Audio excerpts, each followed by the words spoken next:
l'argent et le sport. Bonsoir Élise Colette. Bonsoir Linda. Alors dans la foulée du scandale de corruption de la FIFA, Jeune Afrique publie cette semaine un portrait, celui d'Issa Hayatou. Ça fait presque 30 ans, Élise, que le président de la CAF règne sur le football africain. Alors qui est cet homme que Jeune Afrique surnomme l'empereur? Issa Hayatou, comme on dit, c'est un grand quelqu'un.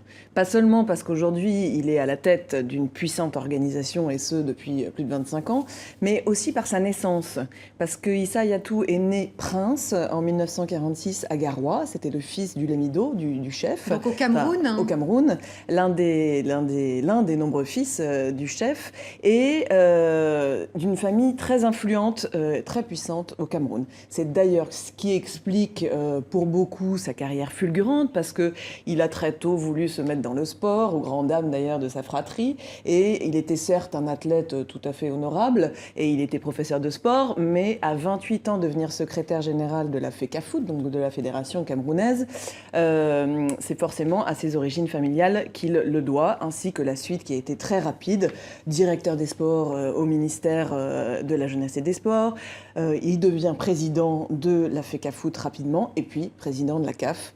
Oui, il est toujours depuis près de 30 ans. Alors Issa Hayatou ne semble pas ébranlé pour l'instant, en tout cas par le scandale qui a emporté Blatter. C'est un homme très critiqué pourtant pour ses méthodes. Comment il fonctionne?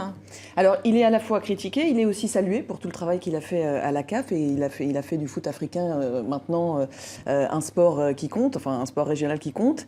Mais il est très critiqué un peu pour les mêmes raisons que Blatter. C'est un petit peu le même genre de personnalité. Autoritarisme, clientélisme, prise de décision solitaire, des manières de gérer un peu opaques.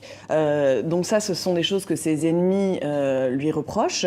Mais l'autre problème, ce sont les casseroles aussi, puisque déjà en 2011, il a frôlé la correctionnelle dans une affaire de droit de transmission et de rétrocommission.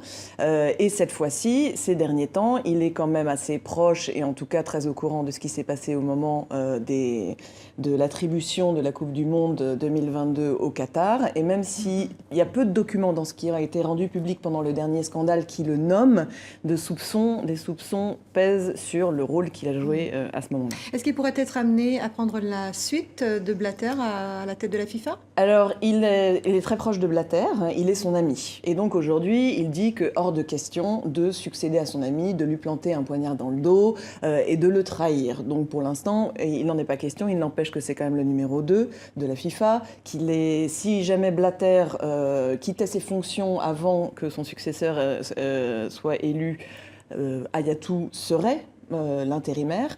Il reste aussi à savoir ce qu'il va faire à la CAF, puisqu'en 2017, rien ne l'empêche de se représenter. Issa Hayatou, l'empereur, ou le voyage au cœur de l'étrange et sulfureuse planète CAF, c'est à découvrir également sur le site de Jeune Afrique, un site qui fait peau neuve. Élise, vous nous en dites un mot? Bah oui, Jeune Afrique, c'est un vieux journal qui a plus de 50 ans, mais c'était aussi un site assez ancien qu'il fallait renouveler techniquement, évidemment, pour s'adapter aux évolutions du web qui sont très rapides, et puis pour s'adapter aussi à de nouveaux lecteurs qui sont de plus en plus nombreux depuis ces dernières années, qui ont besoin de mobilité et qui ont besoin de clarté et de pouvoir naviguer rapidement sur un site qui leur apporte beaucoup d'informations en temps réel. Merci Élise Colette, rédactrice en chef du site jeuneafrique.com.